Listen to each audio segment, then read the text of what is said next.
Hello friends, स्वागत है आपका विद्या ज्ञान क्लासेस में। और आज हम कर रहे हैं कि सोवियत संघ का विघटन कैसे हुआ, सोवियत संघ की प्रणाली क्या थी। प्रणाली हमने देख चुके हैं, उसके प्लस पॉइंट भी देख चुके हैं, पॉजिटिव पॉइंट भी देख चुके हैं कि जो सोवियत संघ था वहाँ पे क्या क्या चीजें थी। बेरोजगारी नहीं थी, हमने बहुत सारी चीजें देखी कि पिन से लेके कार्ड तक डेवलप होता था, उत्पादन होता था।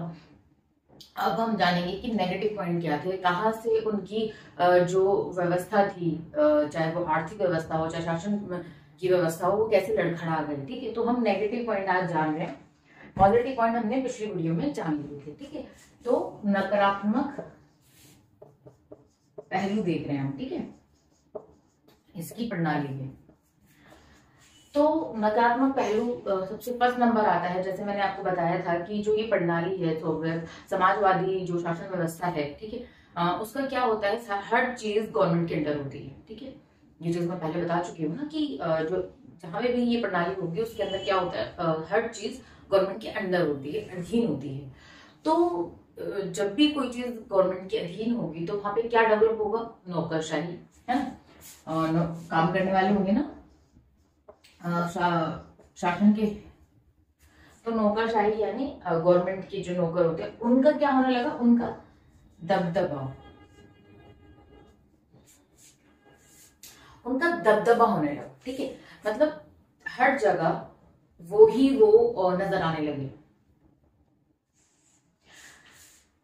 नौकर हर जगह जैसे वो नजर आने लगे। कैसे, हर चीज में गवर्नमेंट का इंटरफेरेंस है, कोई भी चीज प्राइवेटाइजेशन नहीं है। ठीक है, कोई भी चीज प्राइवेट नहीं है, तो हर जगह इनका तो क्या हो गया, मनमानी शुरू हो गई। जनता को क्या कर निगलेक्ट कर दिया गया। तो जब जनता को निगलेक्ट कर देंगे और मनमानी शुरू हो जाएगी तो एक टाइम पे क्या होगा, स्प्रिंग को जितना दबाओगे एक टाइम पे तो जब छोड़ोगे वो छिड़ेगी ना, और कितनी प्रेशर से उछलेगी वो देख ही रहे हो कि एक महाशक्ति का विघटन हो गया। ठीक है, तो जनता को कभी दबाना नहीं चाहिए, हमेशा क्या हो, बैलेंस करके चलना चाहिए शासन को। नहीं तो जनता एक टाइम पे ऐसा हो जाती है कि फिर क्रांति ही आती है। क्रांति कैसे आती है, आपने कोई चीज को दबा रहे हो दबा रहे हो दबा रहे हो दबा रहे हो, फिर क्या होगा, क्रांति आएगी। तो क्रांति का मेन कारण यही होता है, जब आप अपने शासन व्यवस्था में जो क्रांति आती है तो कुछ भी होता है तो सारे विपक्ष वाले कैसे सपोर्ट करते हैं उसे। क्यों? क्योंकि कहीं ना कहीं व्यवस्था का, प्रशासन का फेलियर है वो, कि कितने लोग नाखुश हैं कि उनको क्रांति लानी पड़ी, उनको धरने पे बैठना पड़ा, उनको चीजें वो करनी पड़ी। वो नाखुश ही तो है ना, जनता आपसे नाखुश है तभी तो ये सब हो रहा है। नहीं तो किसको टाइम है अपनी रोजी रोटी कमाने के अलावा से ये सब करने का। वो सब हो रहा है, इसका मतलब है प्रशासन फेलियर है कहीं ना कहीं। ठीक है, तो ये चीज हुई फर्स्ट, नौकरशाही का दबदबा। पेज नंबर है 18 जो हम कर रहे हैं। ठीक है, और क्या चीजें हुई, एक और चीज, जो सोवियत संघ है वो 15 राज्यों का एक देश है। मतलब कैसे, जैसे हमारे स्टेट है बहुत सारे, सबका अलग डाइवर्सिटी, अलग कल्चर, अलग अलग संस्कृति है। ठीक है, इस तरह से ही वो भी ऐसे ही डेवलप हुआ। और उसमें से एक राज्य है रूस। ठीक है, 15 में से एक राज्य है रूस, और रूस का ही इन 14 राज्यों में पूरा दबदबा चल रहा है। उनकी संस्कृति, उनका जो भी वो फॉलो करते हैं, वो जो मानते हैं वो ही है। तो जो 14 स्टेट होंगे उनको क्या लगेगा कि हमारी तो वैल्यू भी नहीं है, हमारी तो सुनी नहीं जा रही। तो फिर वो क्या करेंगे, अपना अलग देश की डिमांड करने लगेंगे। विघटन हुआ है ऐसे ही, रूस ही बचा, और इतने सारे यूगोस्लाविया, चोगोस्लाविया सारे अलग हो गए। सबको अपनी संस्कृति, अपनी भाषा, अपने आप से बहुत प्यार है। यूक्रेन भी एक हिस्सा था रूस, सोवियत संघ का, जिससे वो लड़ाई कर रहा है इस टाइम पर, वो भी एक हिस्सा था। तो ऐसे ये भी कारण था, क्योंकि इसी राज्य का दबदबा था, बाकी सब राज्यों को निगलेक्ट किया जा रहा था। तो 15 राज्य थे जिसमें किसका दबदबा था, जिसमें दबदबा था रूस का, बाकी को क्या किया जा रहा था, निगलेक्ट किया जा रहा था। तो ये भी कारण बना विघटन होने का, टूटने का। और क्या है जो प्रशासन था वो कैसा था, वो एक तरह से सत्ता सत्तावादी, या फिर क्या कहें, इसका सही टर्म क्या होगी, एक मिनट,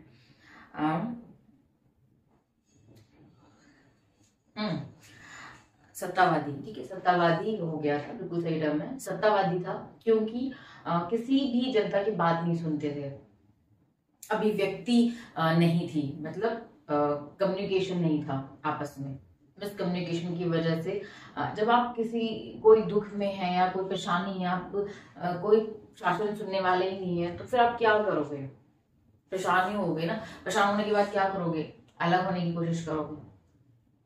तो सत्तावादी हो गया था प्रशासन, जिससे जनता जनता के अंदर नाराजगी, प्रसन्नता, ठीक है, ये सब डेवलप होती जा रही थी। और वो अपनी अभिव्यक्ति कैसे करते थे, कार्टून के द्वारा, इस चीजों के द्वारा कटाक्ष करते थे, आलोचना करते थे, ठीक है, ये था। और क्या हुआ, एक ही पार्टी थी वहां पे, कम्युनिस्ट पार्टी, ठीक है, उसी का दबदबा था, और कोई पार्टी थी भी नहीं, तो ये भी बड़ी बेकार सी चीज थी, एक पार्टी ओनली। एक पार्टी का क्या मतलब है, एक पार्टी का तो मतलब यही है ना, सत्ता, मतलब एक ही पार्टी है, ना कुछ लोकतंत्र तो है ही नहीं।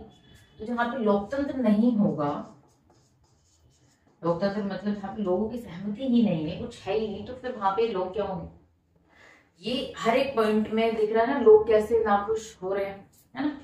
और क्या है, महसूस करते थे, ठीक है, और क्या है, एक और चीज, हथियारों की होड़, शीत युद्ध के टाइम पर हथियारों की होड़ तो चली रही थी। हथियारों की होड़ से क्या होता है, बहुत पैसा लगता है बनाने में भी, उसको मेंटेन करने में भी। हम क्या कर रहे हैं, रूस मतलब सोवियत संघ क्या कर रहे हैं, अमेरिका को देख रहा है, वो हथियार बना रहा है, चलो हम भी बनाते हैं। अपनी कंडीशन नहीं देख रहा कि लोग कितने नाखुश हो रहे हैं, लोगों के पास हर चीज, अगर आप किसी चीज में आपके पास लिमिटेड सोर्स है, सपोज, ठीक है, घर का ही कोई एग्जांपल ले लो, ठीक है, अगर मैं किसी में ज्यादा पैसा लगा रही हूँ तो किसी चीज में तो कमी कर रही होंगी ना, तो इन्होंने भी ऐसे ही किया, हथियारों की होड़ पूरा जोर शोर से, और कमी करी घरेलू चीजों में, लोगों को जो ये सुविधाएं देते थे उनमें कमी करते चले गए, ठीक है, जैसे इससे लोग बहुत नाखुश होते, बहुत ज्यादा। अंतरराष्ट्रीय लेवल पर या विदेशी नीति में आप कितने ही माहिर हो ना, बट अगर घर में गड़बड़ी चल रही है ना, तो कोई फर्क नहीं पड़ता। जैसे बहुत सारी चीजें बोली गई कि कोविड टाइम पर हमारी व्यवस्था खराब थी, बहुत ज्यादा ही खराब थी, मेडिकल जो सेक्टर है वो बहुत ही बिल्कुल चरमरा चुका था, फेलियर बोला गया था, मेडिकल सिस्टम हमारा इंडिया का फेलियर है।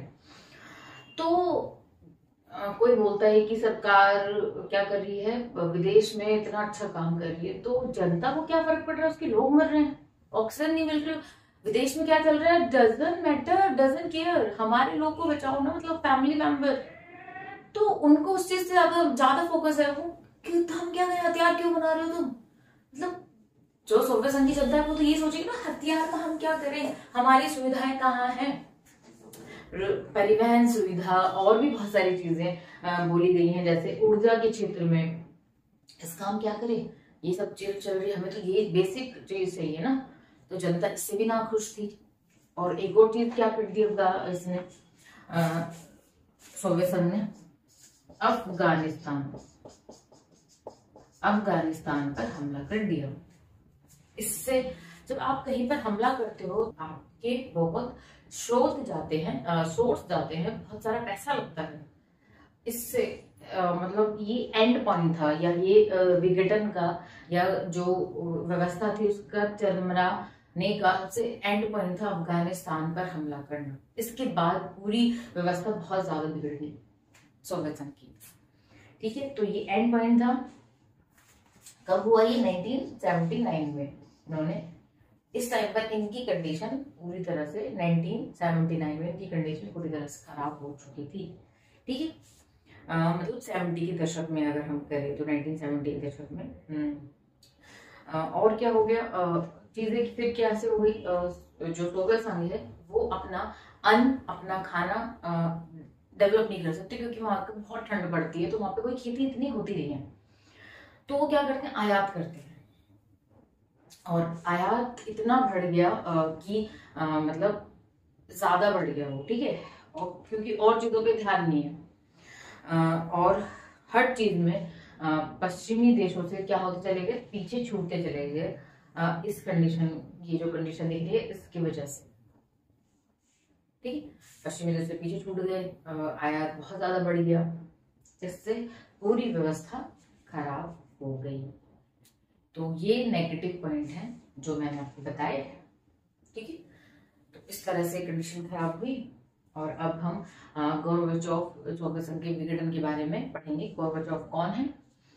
एक और चीज, आपकी बुक में जैसे यहाँ पे एक येलो पॉइंट दिख रहा है ऐसे करके, यहाँ पे लेनिन के बारे में बताया है, नेक्स्ट पेज पे स्टॉलिन के बारे में बताया है, गोर्बाचोव के बारे में बताया है, ठीक है। ये सारे नेता रूस के, सोवियत संघ के बहुत इंपॉर्टेंट नेता हैं, तो इनके बारे में प्लीज प्लीज जरूर पढ़ें। बहुत छोटी सी लाइन है बट इनको नॉलेज में रखना है, ठीक है। तो ठीक है, देखते रहें, पढ़ते रहें, नेक्स्ट वीडियो में मिलते हैं।